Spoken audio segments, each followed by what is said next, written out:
Ok. Bueno, pues. And Nebula. Watch another, full-length companion video to this one that explains the entire history of the modern wars fought in Afghanistan on Nebula, which you can access by signing up for the CuriosityStream Nebula Bundle deal for just $15 a year at curiositystream.com/real-life-lore.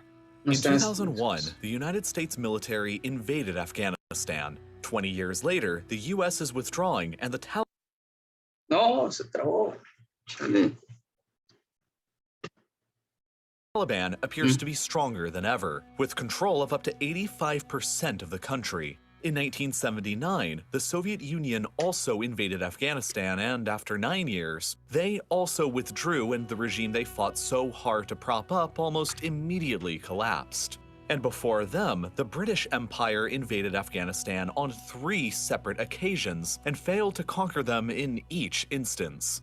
Today, Afghanistan has a smaller population than California in a territory that's only a little larger than France. So how is it that a country of this small size was capable of resisting 3 of the world's most powerful military juggernauts from history? There's a lot of answers to that question, but let's start with the easiest to understand and perhaps the most obvious: geography. In reality, Afghanistan is little more than a geographical expression. All of her borders were arbitrarily drawn up by outside foreign powers more than a century ago. Its small population is composed of a loose association of 14 different ethno-linguistic groups and numerous more tribes, many of which, like the Uzbeks, Tajiks, and Pashtuns, straddle the country's borders. Artificial boundaries set up by Westerners hundreds of years ago that mean very little to them. The Pashtuns make up nearly half of Afghanistan's population today, but 2/3 of all Pashtuns live next door in neighboring Pakistan and are a minority group there. The border between Afghanistan and Pakistan runs directly through the Pashtun tribal area and divides the 60 million Pashtun people between both countries. This boundary was artificially decided by the British Empire back in 1893, and to date, not a single government based in Afghanistan has ever officially ratified it. Imagine if in Europe, Poland was divided between Germany and Russia, and a wall was built directly between both sides of where the Poles live. Obviously, the Poles would never recognize this border and routinely cross it to visit family and friends. And the Pashtuns largely treat the Afghan-Pakistan border the very same way. The border here is extremely mountainous and rural, so patrolling it from the Pakistani government's perspective has always been quite challenging. This has allowed Pashtun insurgents operating within Afghanistan the valuable ability to easily escape across the border into the friendly Pashtun areas of Pakistan, regroup and recover, recruit more men, and then travel back into Afghanistan freshly supplied and ready for more combat. Neither the Afghan border nor the Taliban recognize this border as legitimate, and there are at least 235 known crossing points across the border and through the mountains between both countries. Militants, drugs, money, and supplies can easily be smuggled into Afghanistan by way of Pakistan, and it's made all the easier by many of the Pashtuns of Pakistan being more sympathetic to the Afghan or Taliban cause. This has led many people to label the Afghan-Pakistan border as the most dangerous border in the entire world. And recently, as a result of all of this, by the end of June 2021, Pakistan has finally finished building a fence across the entire length of the border, specifically to stop all of this, and has restricted border crossings to only 16 legally designated locations. But this is all only the start of what makes Afghanistan an almost impossible place to conquer. I mean, just look at the map.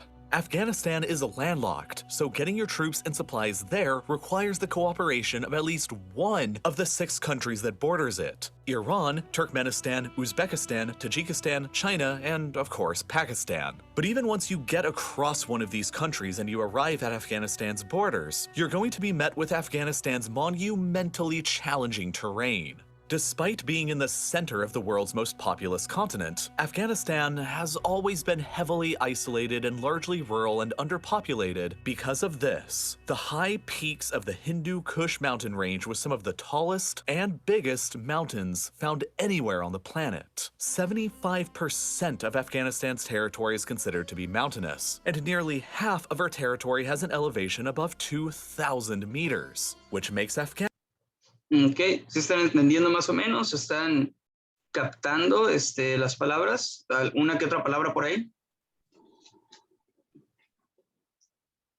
habla algo de Pakistán, ¿no? De que peleaban. No. Más o menos, es que, bueno, ahí está explicando ahorita la geografía de Afganistán y de por qué muchos rebeldes, bueno, muchos extremistas o terroristas de Afganistán se cruzan porque Pakistán no puede proteger su frontera.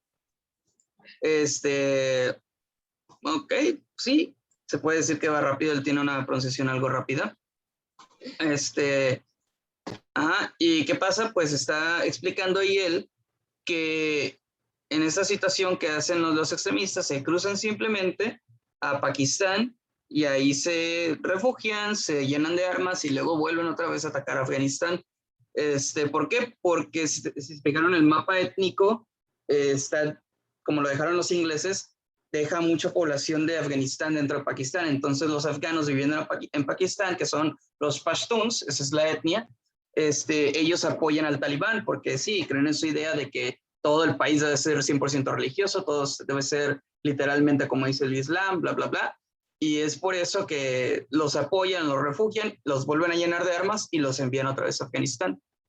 Pero ahorita está hablando sobre la geografía, de cómo esta cordillera montañosa, que es el Hindu Kush, hace que Pakistán sea muy difícil de contactar. ¿Por qué? Porque pues, o sea, imagínense, todas estas montañas para poder cruzarlas es básicamente imposible contactar a la gente que vive ahí.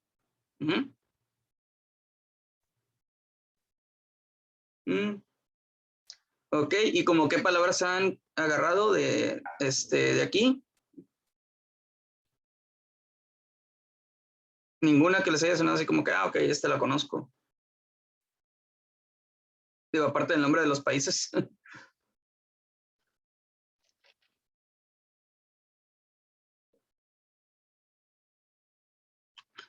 Ok. Vamos a continuar a ver qué más pueden captar. Afghanistan among the most mountainous countries of the world, and among the most isolated too as a result. These huge mountains act like natural walls in more ways than one. They help to keep invaders out, but they also separate communities within and make transporting supplies across challenging. These are all very difficult factors to overcome from the perspective of any outside invader. There are dozens of valleys that zigzag in between the mountains of Afghanistan where most of the population resides. And since they're surrounded by some of the biggest and most formidable mountains on Earth, it's always been difficult to travel between them, and consequently, they're each sort of their own little world inside of Afghanistan. Over thousands of years, they each ended up developing their own rather distinctive cultures, identities, beliefs, tribes, and rulers, and thus, there's very little sense of Afghan nationhood, and Afghan patriotism has never been a particularly strong motivating factor. Because of all these separate and rural communities that are difficult to travel between, the grip of any central government has always been weak and intermittent, while the valleys have largely governed themselves autonomously, especially in the countryside. Any semblance of Afghan national unity has always been a direct consequence of foreign powers invading and attempting to impose their rule over the whole, like with the British, Soviets, and recently Americans. Historically, and up to the present day to an extent, Afghanistan continues to operate in a way that's more similar to the Holy Roman Empire than the European Union. The ruler in the capital city, Kabul, may nominally wield de jure authority over the entire realm, like the Holy Roman Emperor, but is not able to wield de facto authority over all of the various princes, valleys, tribes, and clans, just like the Holy Roman Emperor. Any invader coming in to occupy Afghanistan will struggle with all of the same issues that a domestic ruler will. Afghanistan's geography is not very conducive to a centralized authority, and neither is Afghanistan's infrastructure. Enforcing your authority across the various Afghan valleys means that you must move your troops and supplies from one to another through the various mountain passes that are often narrow and incredibly easy positions to set up an ambush in as a defender. These passes basically act like natural choke points for the movement of people all across Afghanistan, and up until the 1960s, there were hardly even any roads to speak of that went through them. Control over just a few of these mountain passes can ensure control over an entire valley, and sabotaging one can block the flow of supplies and troops for days, weeks, or even longer depending upon the severity of the damage. When the Soviets invaded the country, the Mujahideen defenders would ambush Soviet convoys as they traveled through these passes, and then immediately flee back and vanish into the caves of the mountains when they were fired back upon. They would set up roadblocks at river crossings or in other passes, and in some instances were successful enough to block entire roads for months or even years. The town of Khost near the Pakistan border was permanently sealed off from the rest of the country for the entire war by the Mujahideen, sabotaging a series of strategic roads, and the government forces blocked inside could only be supplied by air.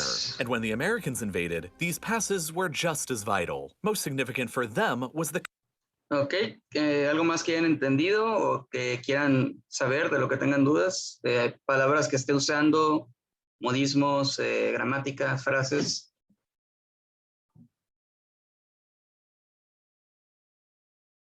¿No? Maestro, Sí, yo no, o sea, nada más tengo una pregunta de cuando, sí. o sea, ¿qué estaba diciendo cuando salían los hombres en un carro, en una camioneta? Los armados. Bueno, él estaba hablando sobre cómo es que esa gente, bueno, estos militantes lograban conocer los únicos pasos que tenía la montaña y a través del control de estos pasos podían evitar que sus enemigos pudieran seguir persiguiéndolos porque ellos conocían todas las cuevas, así que pues se metían en las cuevas, los perdían, o si sus enemigos intentaban pasar por esa montaña, ellos sabían el único pase y así los emboscaban, los atacaban y evitaban que pudieran seguir avanzando. Esa es la estrategia que tienen ellos. Es una estrategia de guerrillas para geografía montañosa. Te ocultas, trampas, atacas, emboscadas, con muy poca munición, pocos hombres, y haces que un enemigo grande se caiga. Ok, gracias. De nada. Y esa es la estrategia que usa Afganistán. Pues, ¿por qué? Porque, como dice, ya lo intentó invadir Estados Unidos y falló después de 20 años. Inglaterra lo intentó, Rusia lo intentó, y nunca han podido, porque todos ellos tienen estrategias de nación contra nación, o sea, peso pesado contra peso pesado. No saben cómo combatir contra este tipo de guerrillas, por eso nunca han podido conquistar Afganistán. Claro, hablando desde la parte estratégica. Khyber Pass here, the easiest and most direct path through the Hindu Kush between the Indian subcontinent and Central Asia. This path has been used for thousands of years by conquerors, traders, and missionaries all alike, and is without a doubt one of the most strategic locations to hold on the entire planet. At one point, nearly 80% of all NATO and US supplies that were being brought into Afghanistan by road were all coming through the Khyber Pass via Pakistan, which is kind of ironic because most of the Taliban's equipment were also coming from across the border in Pakistan, just at different and more rural crossing points. The Taliban knew how critically important the Khyber Pass was to the American war effort, so it was a frequent target of sabotage efforts. In 2009, the Taliban blew up a bridge here that temporarily shut down the entire pass, and America was forced to broaden their supply lines into Afghanistan through the 3 Central Asian bordering countries as well.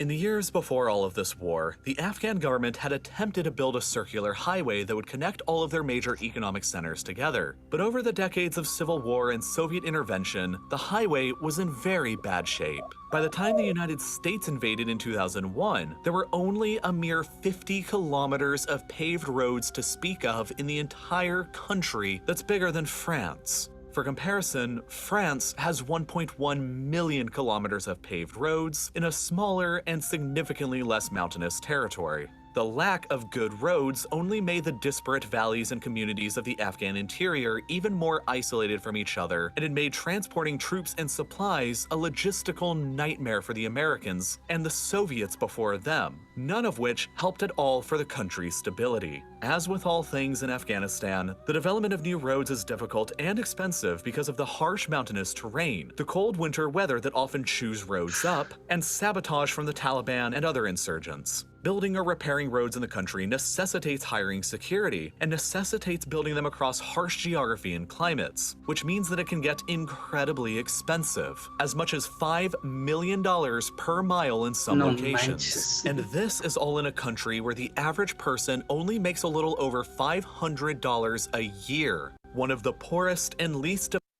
Ok, bueno, ahí está diciendo lo difícil que podría ser construir o urbanizar este país. Porque, pues, cada milla, una milla son 1.6 kilómetros, cada milla de carretera en una zona así de montañosa cuesta unos $5 millones. Así que, pues, bueno, imagínense, gastar nomás $5 millones en solamente, ¿qué? 2 kilómetros. ¡Wow! Y es algo imposible, ¿por qué? Porque es uno de los países más pobres del mundo, donde el afgano promedio hace a lo mucho $500 al año. $500 al año ahorita son, ¿qué? Unos, a ver, un dólar son 20 pesos, 100, 200, 2000, multiplícalo por 5, 10,000 pesos al año hace la gente promedio de aquí, de este país. Así que, pues sí, está difícil. Developed nations on the planet. The construction of a single mile of road within Afghanistan is about the combined annual wages of 9,800 Afghanis. So, obviously, the funding for all of these projects has to come from abroad. Ultimately, Afghanistan is easy to invade and take over, but it's almost impossible to effectively hold it for long. The landscape is huge, with a lot of rural and empty places for insurgents and rebels to hide. Getting troops in and establishing supply lines through massive mountains and narrow passes is challenging and easy for guerrilla combatants to harass and disrupt. The relationship with neighboring Pakistan is complex, and Pashtun insurgents can easily cross the border and regroup without much fear, and then return to fight in Afghanistan whenever ready. The flow of insurgent supplies, money, and manpower across the border is difficult to stop through the hundreds of high and remote mountain passes, and requires the cooperation of Pakistan, which she is sometimes willing to give and other times not. Centralized rule is almost impossible to enforce outside of Kabul by way of Afghanistan's geographic reality, and nation building is inherently impossible because even the concept of an Afghan nation among Afghanistan's various ethnicities and tribes is tenuous at best, and certainly radically different from the Western idea of nation-states such as Germany or France. The colonial-era borders of Afghanistan dictated by the British over a century ago are probably the biggest core reason for Afghanistan's instability, but Afghanistan has been particularly unstable even by former British colonial meddling standards. For the past 43 years, Afghanistan has been embroiled in constant warfare, and it's an incredibly complex story to tell. From a communist revolution that enforced state atheism in one of the most conservative and religious countries on the planet, to an invasion and occupation by the Soviet Union, 3 subsequent civil wars, and then the invasion of the Americans and NATO, and the United States occupation that's all set to finally end after nearly 20 years in about a month from now. It is one of the most fascinating, violent, and controversial conflicts of both the 20th and 21st centuries, and unfortunately, not acceptable for me to cover on YouTube due to their terms of service. I know how making videos on YouTube works, and I know that this video already has a super high chance of being demonetized and unpromoted by YouTube's algorithm because of what I'm discussing. But the moment... Bueno, pues ya no me estoy escribiendo para que se suscriban a su canal y demás. Les iba a decir, pues sí, más o menos entendieron ahí toda la pequeña descripción de por qué no puedes invadir Afganistán. ¿Alguna palabra que hayan encontrado o que quieran saber? Money es dinero, creo. Sí, money es dinero, muy bien. Ok, ¿captaron algo? ¿Algo más? Que no sé si bien, pero que preguntó algo de que por qué no debemos de hacer nada de Pakistán. ¿Algo? No, Él dijo que Pakistán a veces le gusta ayudar, a veces no. ¿Ok? No es, nunca está muy disponible, o sea, eso ya es un juego de política. A veces tienes que ayudar a tu enemigo, a veces no. Depende, ¿no? Depende que detecte tu inteligencia para saber si vale la pena ayudarlo o no. Ok, gracias. Ok, ¿algo más? Lo que no entendí es ¿por qué tan caro? Porque por la misma zona montañosa y como ves, el país no tiene muchos recursos en sí, así que tienes que comprar todos los materiales por afuera. O sea, aparte de que no tienes mar, para importarlos te tienes que pedir a tus vecinos que dejen pasar tu mercancía que compraste, esperar a que no se la roben y que te llegue. Luego de ahí, estás en una guerra civil, tienes que esperar que los terroristas no exploten las calles que ya construiste, que no te secuestren o no te maten a los trabajadores, preparar trabajadores porque la gente no sabe trabajar, ya que siempre está escondida, salvándose de los balazos, etcétera, etcétera, como Sinaloa. Y pues tienes que entrenarlos y todo eso, así que en total, imagínate, pues sí, te salen unos $5 millones. No, no tiene nada de... Es que Afganistán lo quieren conquistar por su posición geográfica, porque es el puro centro de Asia. Imagínate, si puedes controlar esto, envías tus tropas a cualquier enemigo que se te ponga al tiro, ¿no? Que China, Rusia, Irán, Pakistán, o sea, así que es por eso que siempre han intentado conquistar Afganistán, pero pues, nunca se puede. Lo han logrado que por unos años, pero pues nunca. Estados Unidos lo invadió, nunca pudo controlarlo. La Unión Soviética lo invadió por 9 años, tampoco pudo. Inglaterra lo invadió, nunca logró siquiera doblegarlos, o sea, ni siquiera se puede llamar una conquista. Los únicos que han podido conquistar Afganistán, pero duraron así como un promedio de 3 años, fueron Alejandro Magno y Gengis Khan. Son los únicos que han podido en la historia, pero hasta la fecha ya nadie ha logrado. Y estamos hablando de cuando lo conquistó Gengis Khan, como en el año 1200 más o menos, o sea, ya hace 800 años, ¿no? Así que sí, desde entonces ya nadie ha podido conquistar ese territorio. A pesar de que es chiquito, si quieren ver aquí, vamos a ver en el True Size Of. Ajá. Vamos a compararlo con México.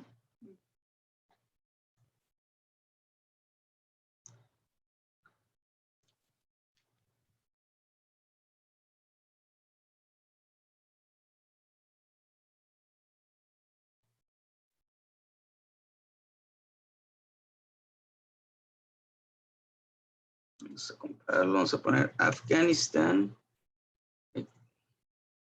Afganistán. Vamos a ponerlo aquí en México. Pues miren, más o menos, ¿no? Sí, no es más grande que nosotros, mucho más pequeño. Ellos miden 652,000 kilómetros. A ver, vamos a voltearlo para que quede exacto dentro del país. Miren, más o menos hay que hacer una idea de cómo queda exactamente. Están cerca. Muy chico. Ni siquiera cubre todo México para nada.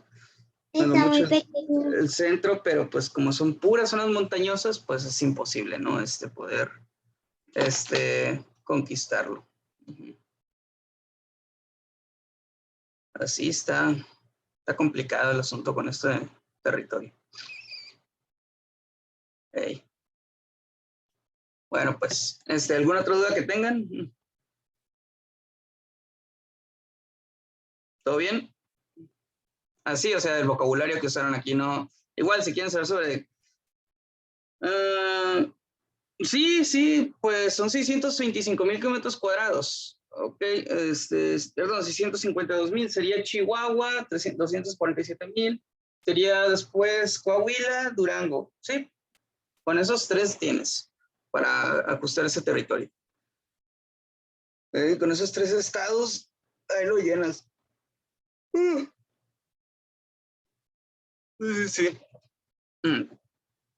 No, pues sí, está curioso, está el igual de montañoso. Ahí creo que tienen uno sobre la geografía del DF, para los que vienen para allá. ¿Por qué la geografía de la Ciudad de México es un asco? Sí, bueno, es que sí, la verdad. Son puras montañas, sí. Después de cómo sacaron el lago y demás, pues no ayuda mucho. Bueno, pues, ¿alguna duda? Igual si quieren seguir este canal, pues está bastante interesante. Tiene más cosas, no nomás de Afganistán, o sea, es como de cultura en general, ¿no? O sea, tiene muchos temas que tiene aquí. Pues este nuevo de la Ciudad de México. Ahorita se ve mucho geografía. Ok. Tunguska. ¿De qué cosas, o sea, qué hace? Es nomás como de cultura en general. Normalmente sube mucho de geografía, si se dan cuenta, miren. ¿Por qué la geografía de la Ciudad de México es un asco? ¿Por qué, qué pasa si el evento de Tunguska pasara hoy? ¿Por qué Afganistán es difícil de conquistar? ¿Por qué 50% de los canadienses viven en esta línea? What if you were stranded alone? Dice, ¿qué tal si te quedaras solo en el Sahara? Sí, es más que nada geografía en general. Ese canal ya nos enseñó, ¿no? Nada más el nombre, creo. Sí, y se los puse ahí en el grupo ahí por si lo querían checar. Sí, está bastante interesante. Ya si quieren otro más específico en geografía todavía está Atlas Pro. También, pero tiene más, bueno, ahí dice, ¿no? Que tiene geografía, geología, biología. ¿Y de qué más tiene? Aquí tiene algo más, ecología. Sí, ahí tiene bastantes cosas. Luego está, bueno, Caspian Report, este es más de geopolíticas y ya les gustó y quieren estar checando qué pasa, también está bastante bueno. Y el de Good Time Bad Times, también lo recomendaría para estar checando sobre geopolítica. Sí, me falta ver, a ver qué onda. ¿Dónde me quedé? Me quedé en Turquía. Faltan como 5 videos de actualización. Ya, ok. Bueno, pues continuamos, pero antes de con el libro, quiero seguirle con esto, leyendo el principito, leer al menos esta página, para que vayamos avanzando. Ok. ¿Quién quiere leer este párrafo? ¿Cuál? En el que empieza con el número 1 en la página 7. Ok. Es once, no. Once. Once When. When I was 6 years old. Years.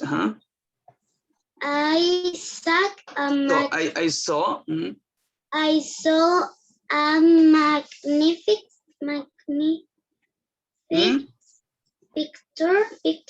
picture in a book called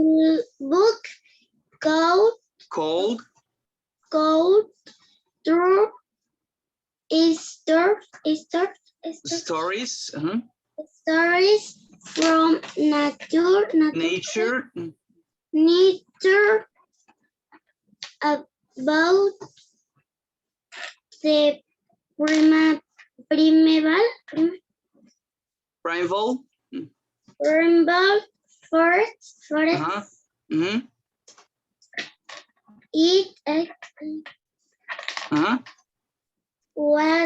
It was a picture of a boa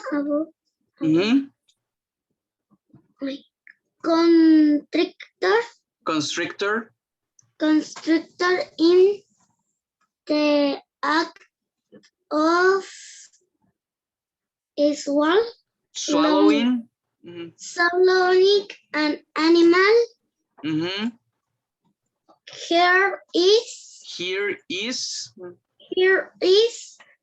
a copy of the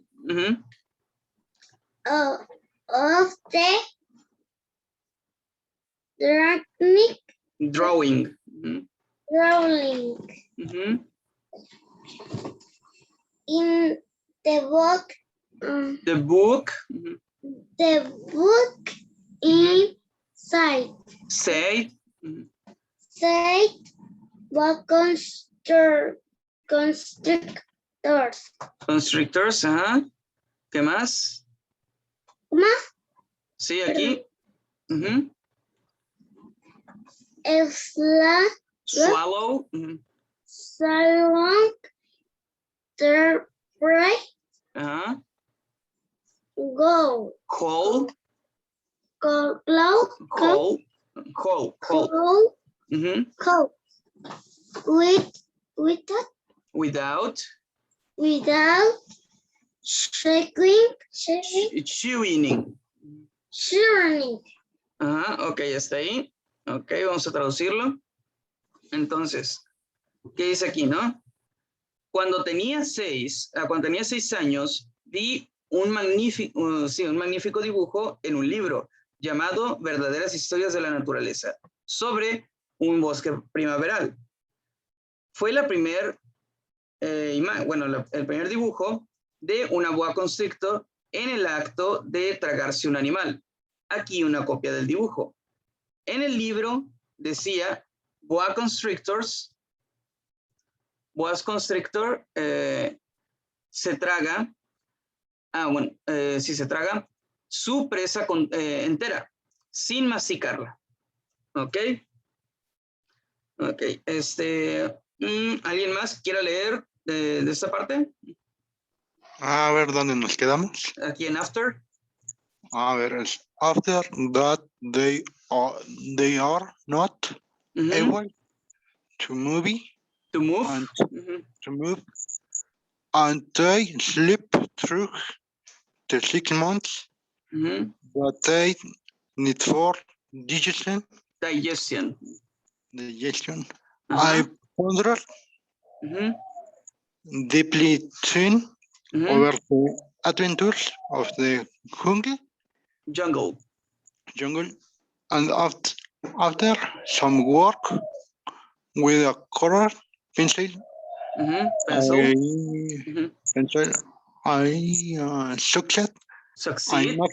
succeed in making my first drawing. My drawing number 1. I look it like this. Entonces it succeeded in making my first drawing. My drawing number 1. It looked like this. Ok. Muy bien, entonces vamos a traducirlo.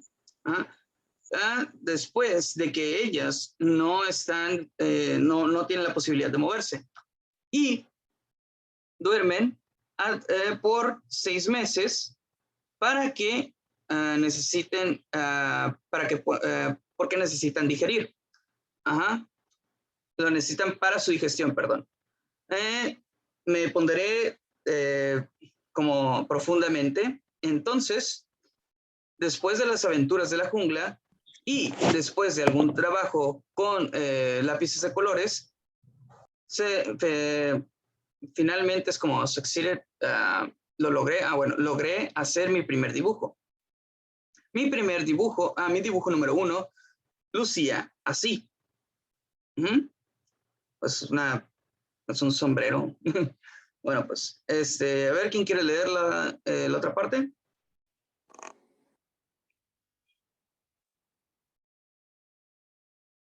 Yo, profe. Okay. I showed my masterpiece to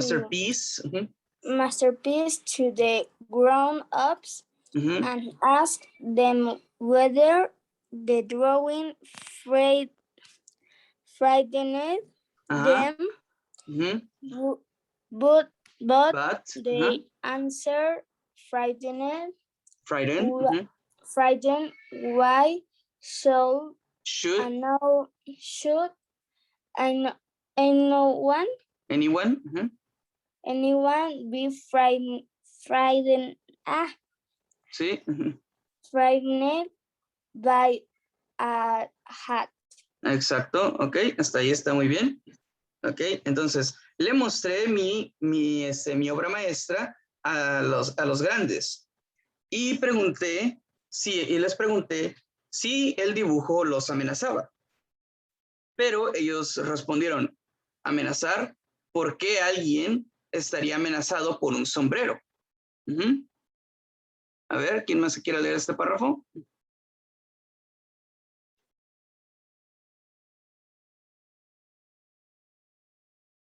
¿Se anima? A ver, le continúo. My drawing was not a picture of a hat. It was a picture of a boa constrictor digesting an elephant. Sí, digesting. The grown-ups were not able to understand it. I made another drawing. I drew the inside of the boa constrictor so that the grown-ups could see it clearly. See it clearly. They always need to have things explained. Drawing number 2, look it like this. Like this, ok, está ahí. Look like this. Entonces, mi dibujo no era una figura de un sombrero.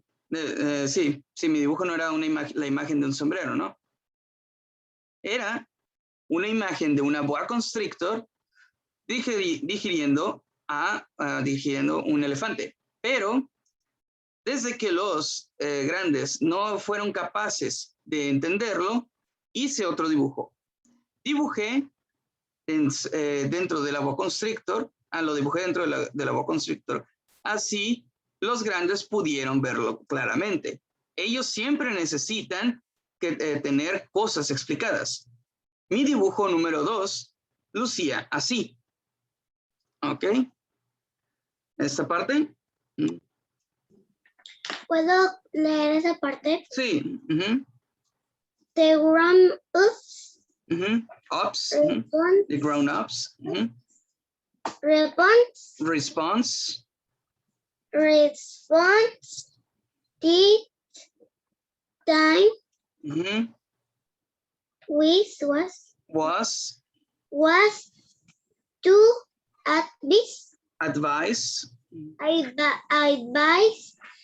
me to lay aside my drag. Sí, aquí está el siguiente. Ay, eso no se pasó. Ay, aquí está. Drawings. Ay, se pasó. Ahí está. Ya me confundí. No, así está bien. Nos falta un minuto. Espérate. Entonces le continuamos ahorita. Los veo en 5 minutos, ¿ok? Ok, perfecto. Sale.